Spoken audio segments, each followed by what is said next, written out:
united. Whose airport? Our airport. Whose airport? Our airport. Whose airport? Our airport. Whose airport? Our airport. The workers united will never be defeated. The workers united will never be defeated. The workers united will never be defeated. The workers united will never be defeated. The workers united will never be defeated. The workers united will never be defeated. Because we're 32. BJ. 32. BJ. S-E-I-U. S-E-I-U. 32. BJ. 32. BJ. S-E-I-U. S-E-I-U. 32. BJ. 32. BJ. S-E-I-U. S-E-I-U. 32. BJ. 32. BJ. S-E-I-U. S-E-I-U. Make some noise!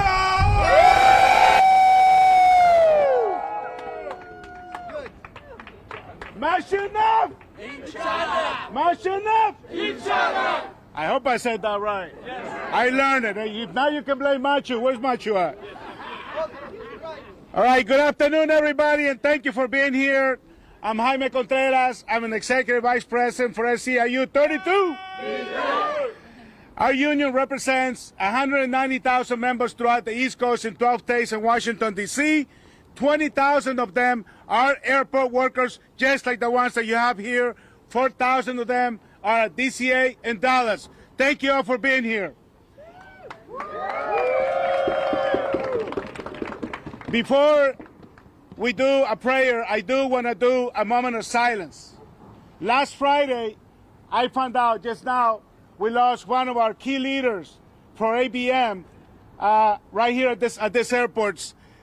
Her name is Ailish. I hope I say that right. Yes. One of our Ailish, one of our main leaders at these airports who helped us when we were organizing the campaign. So for her, I ask you for a quick moment of silence.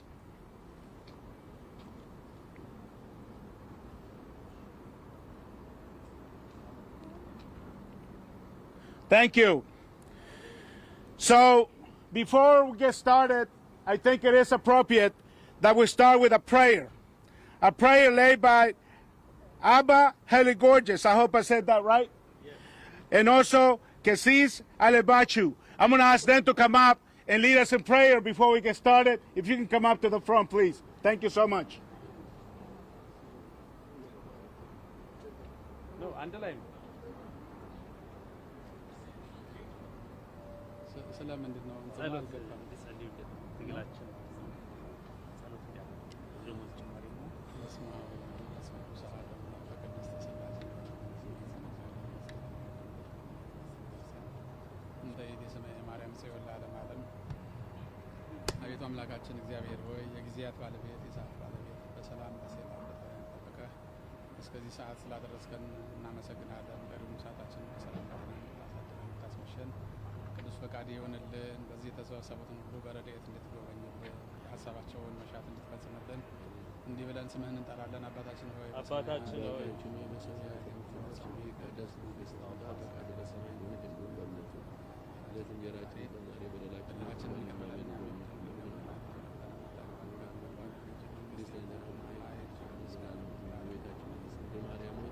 መልአኩ በቅዱስ ገብርኤል ሰላምታ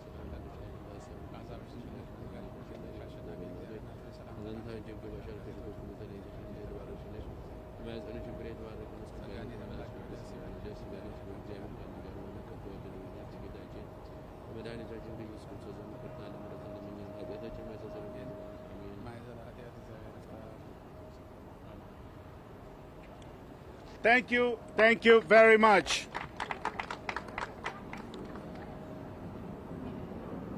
Thank you on behalf of our airport workers. Thank you for being with us today. Airport service workers at Dallas and Reagan National Airport, where we stand today, help ensure that these airports are running well, functioning well, and are safe for the traveling public. These are men and women who clean airplane cabins and airport terminals. They escort the elderly and the disabled passengers to their gates. They handle passenger bags and secure our airport terminals. Now, will you believe that not only did these workers throughout the pandemic showed up to work every day, getting sick, getting their family sick, some of them even losing their lives. But will you believe that these workers who are critical to making airports run are only paid the airport authority minimum wage of $16.78. That is what these workers get paid. Those wages are so low that 77% of the workers we surveyed reported difficulty in affording housing, a basic need. And 54% of them reported challenges in covering food expenses. Now, some of these workers work 2 and 3 jobs at these airports. And even then, they still have a hard time paying their rent, their house, or their food. To that I say shame. If that's not bad enough, they don't receive employer pay health care.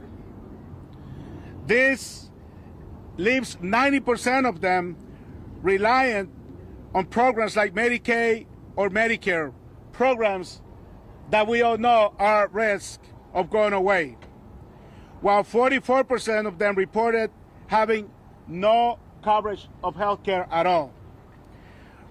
Right now, they are in the midst of their first ever economic negotiations for a union contract at both of these airports. We know the airports are doing really well. We also know that during the pandemic, they got, like $52 billion in help from the federal government, yet none of that has trickled down to these workers.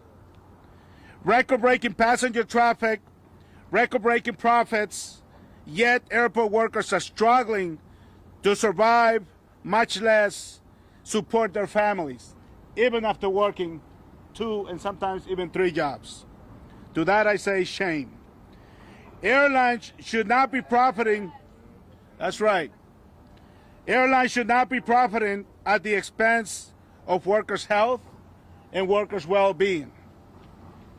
The airlines have no more excuses to deny contracted airport workers basic benefits, family-sustaining wages, especially after they were impacted the most by the pandemic, as I mentioned earlier.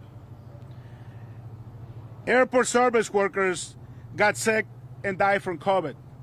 They showed up to work while the general public, or most of the general public, was working from home.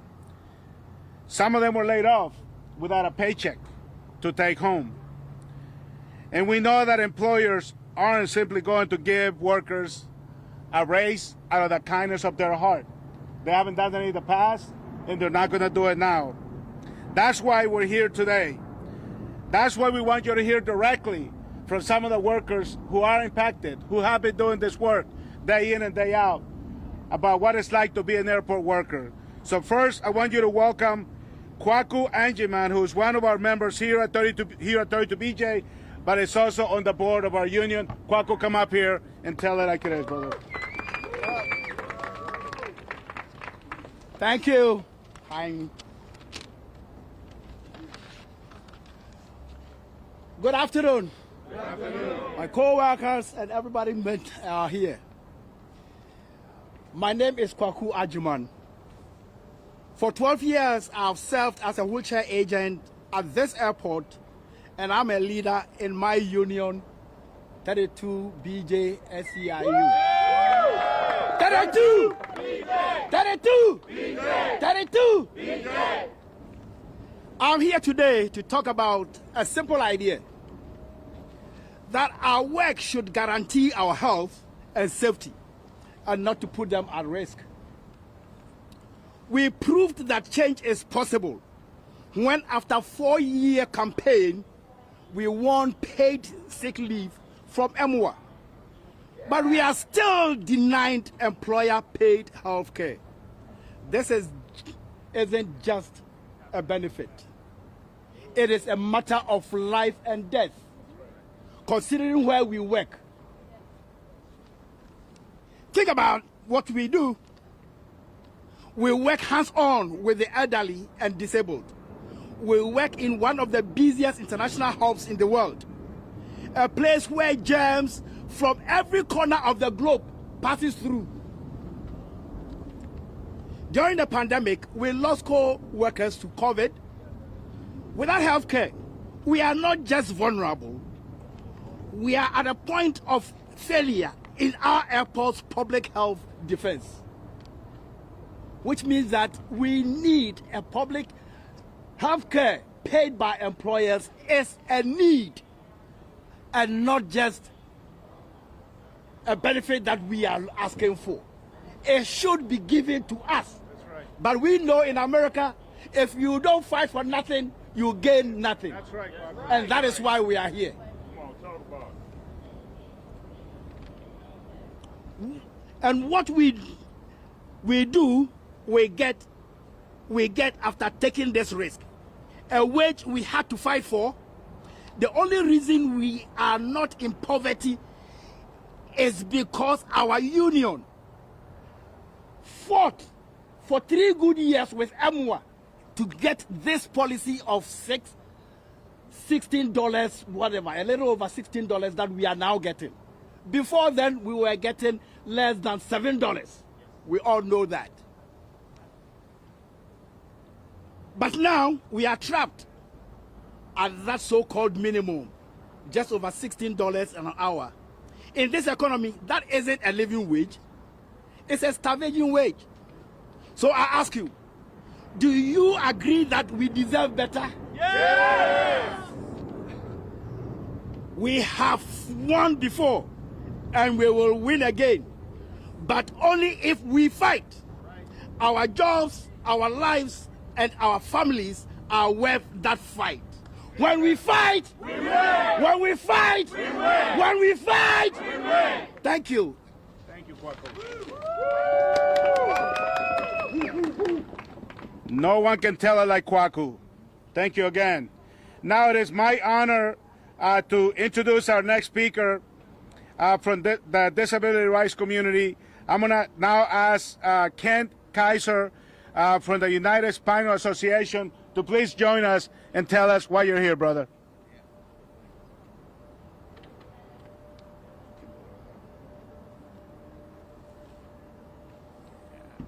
Thank you, sir. Thank you. So I'm the policy fellow at the United Spinal Association. United Spinal represents the 5.5 million wheelchair users across the nation. At United Spinal, we help everybody with topics, issues A to Z, and especially for transportation. Air transportation is a huge issue for our members. Many of us have been personally injured or had our wheelchairs destroyed. We know that each and every month, about 1,000 wheelchair users lose their wheelchairs to damage, they're lost, or some are totally destroyed. But for me, and to let you know, this is my first time I've been to National Airport, and I live over here in Arlington County since 2007. But me and about 10% of wheelchair users don't fly at all because we're afraid that we'll get dropped, being transferred, or our wheelchairs will be damaged.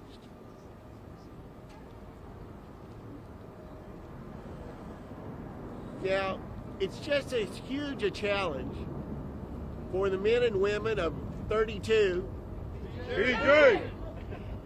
to get us in our wheelchairs safely from the curb at the airport and onto the plane and back.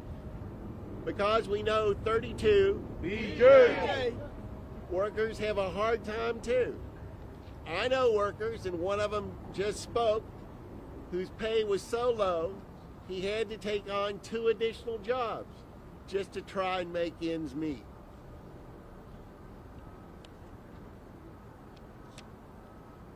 This is what they call the pregnant pause.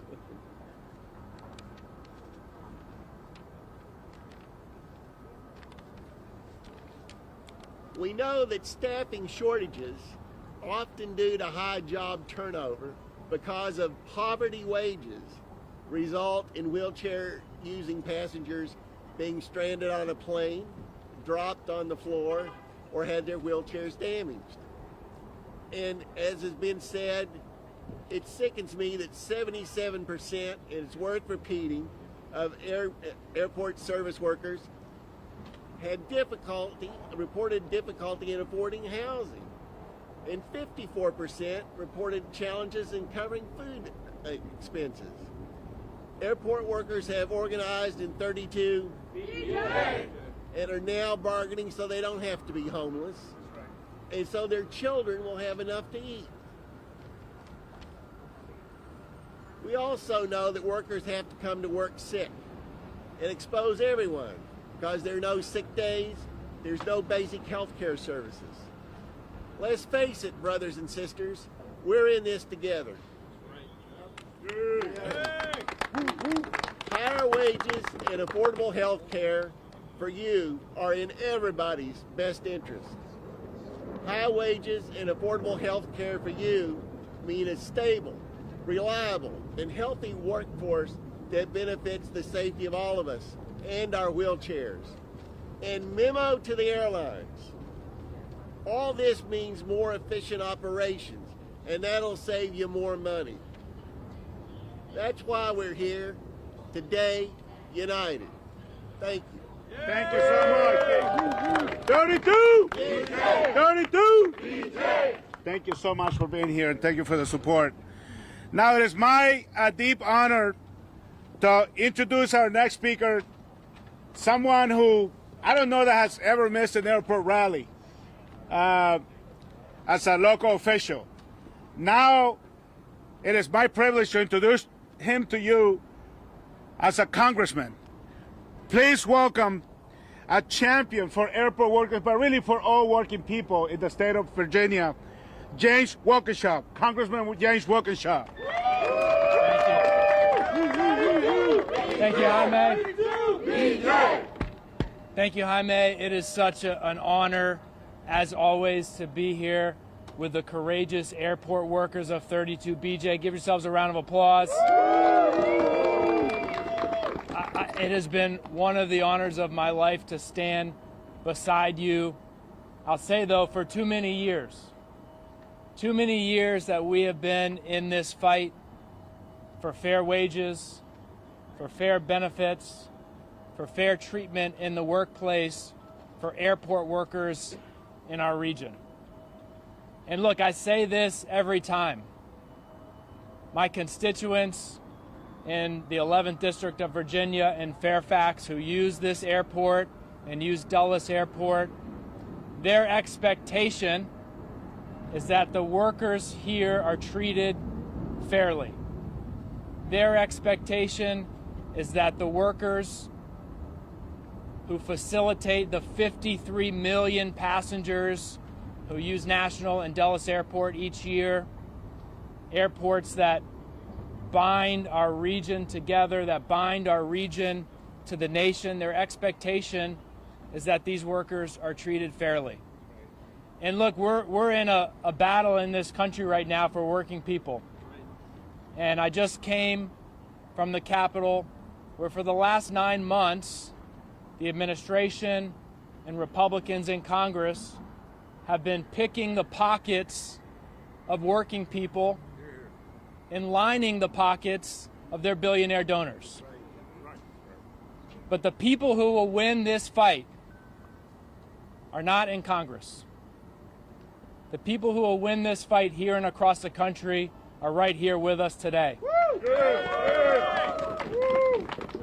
So my message to the airlines and to this airport is do right by the workers. Do right.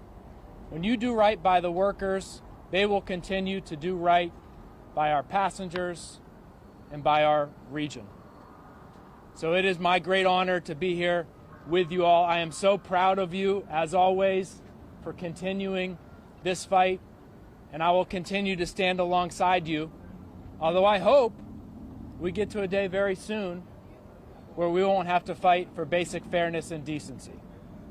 But until then, we're going to continue to battle. So thank you all so much. Proud to be with you. Let's keep up the fight. When we fight, We win. when we fight, we win. When we fight, we win. Thank you, Congressman. It is an honor to have you here. And we are in the midst of bargaining for the first time for economics for these workers. And we'll be sure to keep you informed of how those negotiations go. So the workers are truly appreciative of all of our friends from the community, from the religious community, from the disability community, and others, but our elected officials, like Congressman Walkinshaw.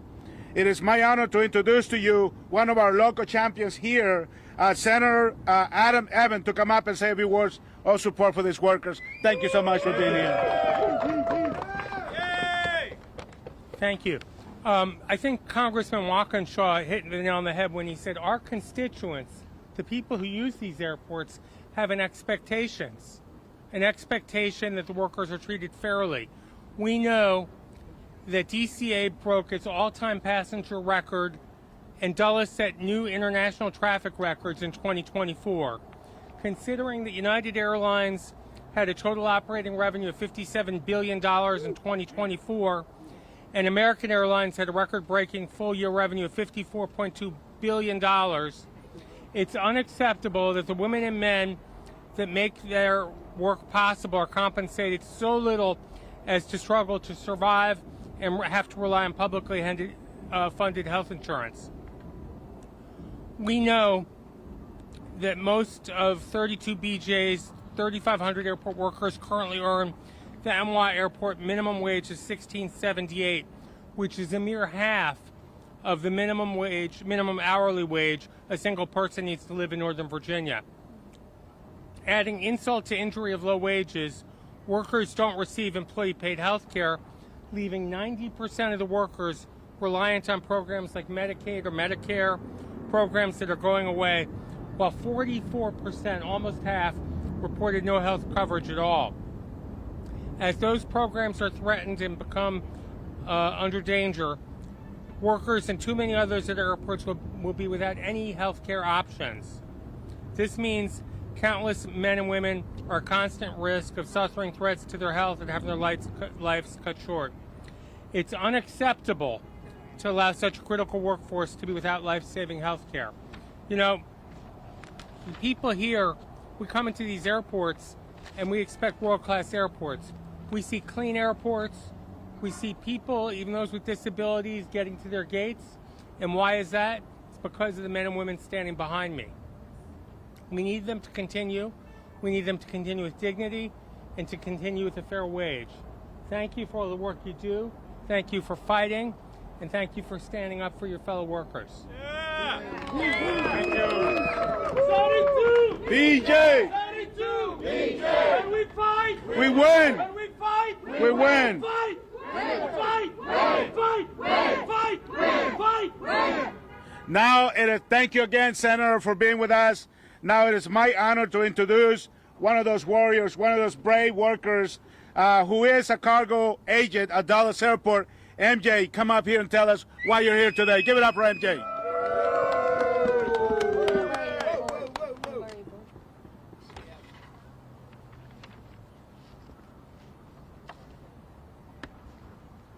Good afternoon, everyone. My name is MJ. For the past year and a half, I've worked at Dulles as a cargo agent. I am proud and essential part of the supply chain that keeps the country and our world moving. My team and I make sure that cargo, including critical, time-sensitive shipments like vaccines, is secured properly and arrives on time without damage. During the pandemic, my team was on the front lines, ensuring public health by exporting vaccines globally. But today, I need to speak about the urgent crisis of pay we are facing. There's a real crisis about making ends meet. I am a sole provider for my two children, ages 8 and 10, and I make $19 an hour. Let me tell you what that really looks like. We depend on the support of my retired parents' home. Without their help, my children and I would be in a shelter or all crammed into a single rented room. I have to make impossible choices every week. Either gas or food on the table, a $200 grocery bill, or my own health insurance. My story isn't unique. Most of my co-workers have a second job. We're all struggling. So what are we asking for? We're fighting for a new contract that guarantees a living wage and affordable health insurance. This also means fair compensation for tenure. It's demoralizing that many of our long-term employees that have been here for 5, 10, 15, and 20 years get paid the same amount as the new person walking in. Disgusting. Loyalty and experience must be recognized and rewarded. We're also asking for real support for our professional development. We want to work for a company that invests in its employees, helping us grow into leaders instead of making us feel replaceable. We deserve to be paid a wage that reflects the skyrocketing costs in the DMV area and the essential nature of our work. We are the backbone of this airport. That's right. Yeah. We keep the cargo moving, the planes loaded, and the global economy connected. I am speaking today for many of my co-workers who cannot. We have one question for the company and the bargaining table. When will you see the value in the workers you already have and invest in them? You spend thousands on constant retraining, but your most valuable asset is your dedicated, existing workforce. Start treating like the asset we are and not just a cost. We want the freedom and dignity that comes from a good job that does not force us to choose between groceries and our health. We deserve better. Thank you. Thank you. 32! BJ! 32! BJ! 32! BJ! 32! BJ! 32! BJ! 32! BJ! When we fight, we win! When we fight, we win! When we fight, we win! When we fight, we win! Thank you so much. Very, very well said. It is my honor to introduce to you another person who I don't think has missed a rally for airport workers or commercial cleaners or what have you. Delegate Alfonso Lopez, please come up and tell us why you're here with us today. Thank you.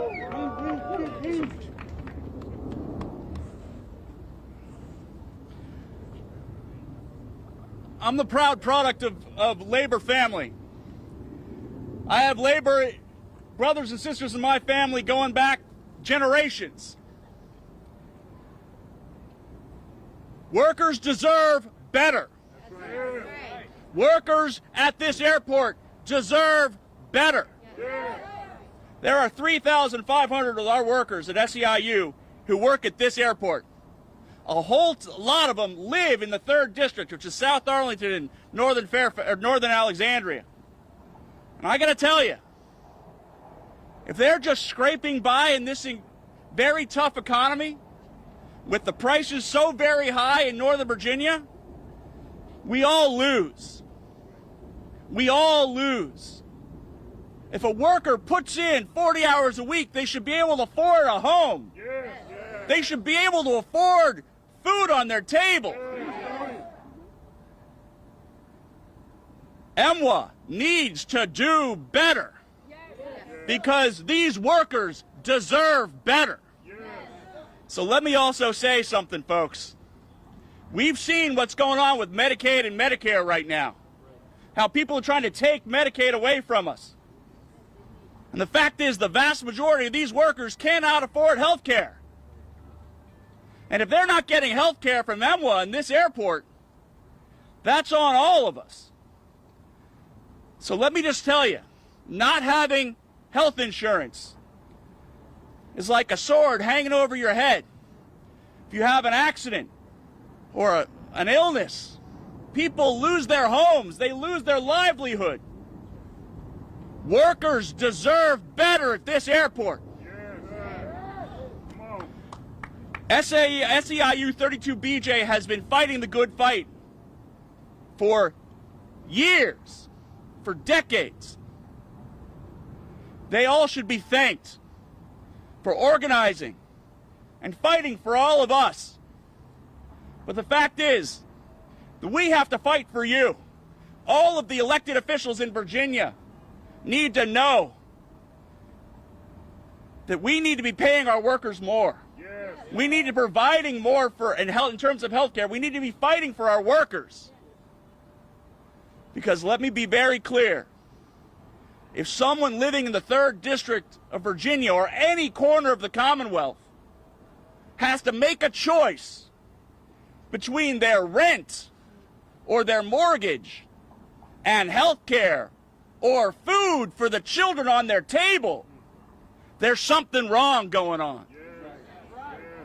There's something wrong going on. These workers deserve better. Thank you, SEIU 32BJ. When we fight, We win. when we fight, we win. When we fight, we win. Starting two, BJ. Starting two, BJ. Starting two, BJ. Our next speaker, you know, we're having a commercial rally a couple years ago. She's there. Now, we have a fight back at Navy Federal Credit Union, and there's a 5K, and we're running to send Navy Federal Credit Union and that non-union employer they brought in a message. She was there running with her family, and then she says, let me carry your signs, and my whole family's going to carry your signs. That's the type of champion she is for us as well. Please welcome Delegate Holly Sebo to the stage. Thank you so much. 32. 32. SE. SE. Awesome. Well, I am so sorry, SEIU, that we're back here. 2 years ago, I think around the exact same time, right? We were standing in this exact same spot, and this time we marched, and we sat to send a message to this same airport that you deserve better, you deserve better, and you deserve better. Your signs exactly say it. And here we are, 2 years later, still making the argument that you deserve better. This is unacceptable, and I am proud to be standing with you again to make this argument. It's unfortunate we're here, though I should say we shouldn't have to be back here 2 years later to make the argument, but we are going to stand strong, and my colleagues and I, we're standing strong with you. We'll be there for you to the very end, and you deserve better, and we're going to make sure that happens. I was at a forum the other day with another candidate running for statewide office, and it was actually at a high school, and some of the kids stood up and wanted to have questions about how their family is struggling and how they're going to make ends meet. And I said the first thing we do, my responsibility as your government, as your representative, is to make sure, my number one priority, besides making sure you have food on your table, is to make sure you have health care. Because without health care, people die. That's right. That's it. Bottom line, it's not very complicated. Without health care, people die. And right after I sat down, the person stood up next to me, who is running for office and believes that he should be a leader in this community, says, not having health care doesn't kill you. You're being dramatic. Leave it to her to be dramatic. And what is the word? Let's break this apart. Okay? Health care. Taking care of your health saves you. And you need and you deserve, after all you do as essential workers, you deserve the basic right of health care. And if you're not getting that, something is wrong. Just like my colleague, Delegate Lopez, said, something is wrong. We need to be making sure you're at least getting your health care. And thank you for your wonderful testimony where you should have two beautiful kids. You shouldn't have to be picking between food and gas. You work hard. You're an essential worker. Without all of you, air traffic would not be possible. Record number of people are traveling, and without you all, that wouldn't happen. So I thank you all today. We will continue to work and fight for you. But I thank you today for being here once again, standing up for what is right. And thank you to all your leadership for making this happen and inviting us here today. We're proud to stand with you. Thank you. What do you want? Justice! When do you want it? Now! What do you want? Justice! When do you want it? Now! What do you want? Justice! When do you want it? Now! When? Now! Thank you so much to our elected officials who are here. This means a lot to our workers. It makes them feel, it makes them know that we're not alone. We have a whole community behind us. In one way or another, we're going to win, because in this union, we don't know how to lose. We're going to win. This is just a matter of time. And just for that, we have with us, our union, SEIU, is a 2 million member union in the U.S., Canada, and Puerto Rico. We're a big union. BJ is 190,000 of those members. So the entire membership of the union is behind us. And to send that message to us, we have Executive Vice President from SEIU, Neil Bisno, who's going to come and say a few words. 32! 32! 32! 32! 32! SE! SE! SE! SE! Let's make some noise for the airport workers of Dulles and DCA! If you think it's time for these workers to have a fair contract with health care and fair wages that can take care of their family, make some noise! Sisters and brothers and siblings, it's so great to be here. I want to recognize your leadership, Jaime Contreras and Roxana Rivera, and all the amazing leaders of 32BJ. Let's hear it for them. We appreciate the leadership and the partnership of our elected officials and our allies in the struggle. Let's hear it for them. And we know in SEIU, we have a very clear vision of the kind of world we all want to live in. It's a vision where every single person is respected, where every single worker is valued, no exceptions, no one written out, no one left behind, where every single community in this country, regardless of who lives there, the color of their skin, the country that they come from, their immigration status, the language that they speak, regardless of anything, where every community has the opportunity not just to survive, but to thrive.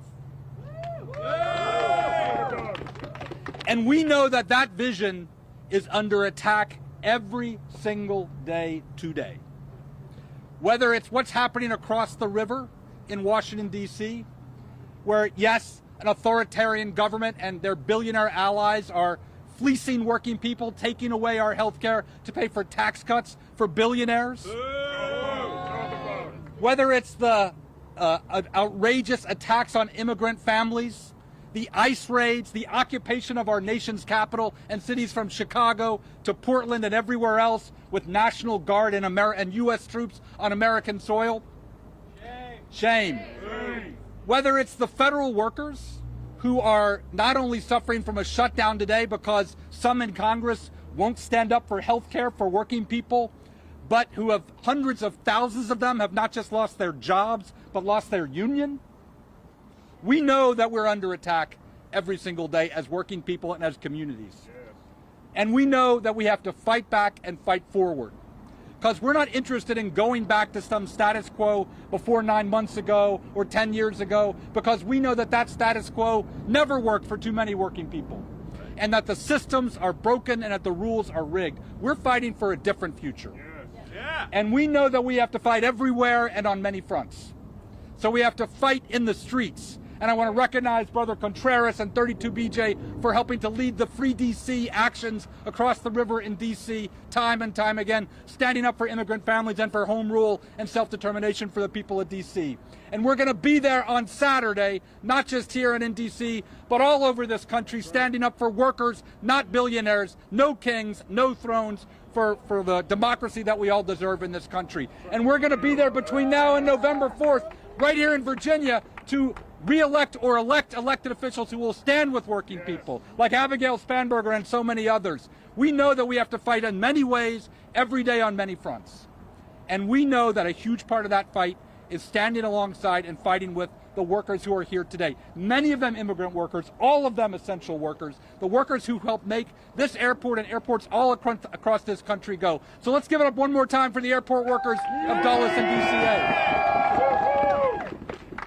We know that the airline industry, no matter what happens in this country, they manage to make billions. They manage to make profits. When there was a pandemic and the airports were shut down, they got a huge bailout from all of us, and they made billions in profits. Now the airports are back and everybody's busy, their profits are skyrocketing, but we know where their profits come from.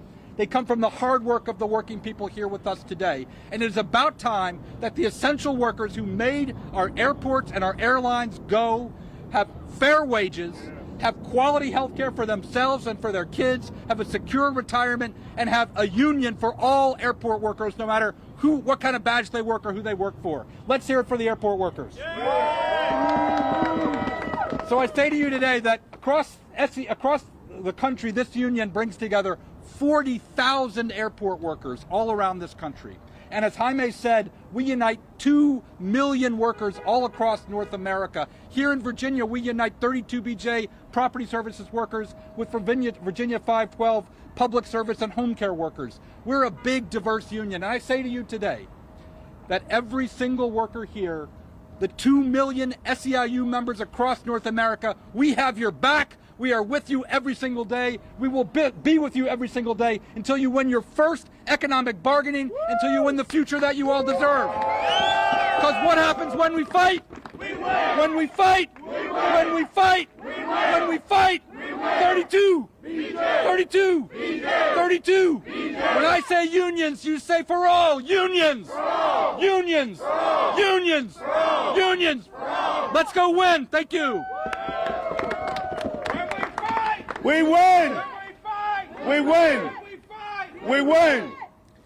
So again, thank you, Neil. Thank you to our elected officials. Thank you, Roxana Rivera, who came all the way from New York to be with us today to make sure that you know that this is not just a capital area district fight. This is a 32 BJ wide fight. This is a union-wide fight.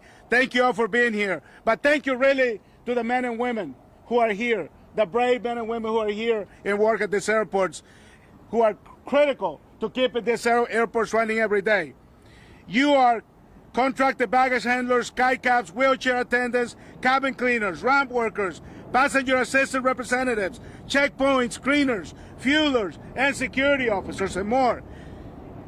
You shouldn't have to struggle after working a full day's work to make ends meet at home, and then have to get a second job, and then still struggle and not have health care. That's why unions are here. That's why 32 BJ here, and together we're gonna win. You deserve a fair share of the billions you help these airlines and these airports make, and we're gonna take it. When we fight, when we fight, when we fight, when we fight.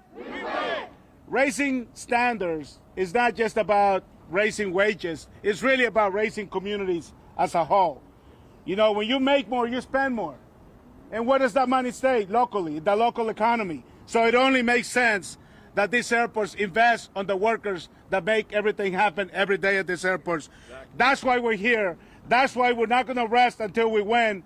And I have a chant that I haven't said in a while, but we want to remind the airports why we're here and why we're going to continue to be here. So you repeat after me. As long as it takes, whatever it takes, we'll be in your face. We'll be in your face. We'll be in your face. When we fight, 32, 32, 32, and we don't play. Thank you all for being here. I don't know if there are questions. I don't know if the media has any questions, but thank you for being here. Our elected officials, you guys are awesome. Thank you so much for being here. All right, we're fired up. Can't take it no more. We're fired up. Can't take it no more. We're fired up. Can't take it no more. We're fired up. Can't take it no more. We're fired up. Can't take it no more. We work. We sweat. Put some respect on that check.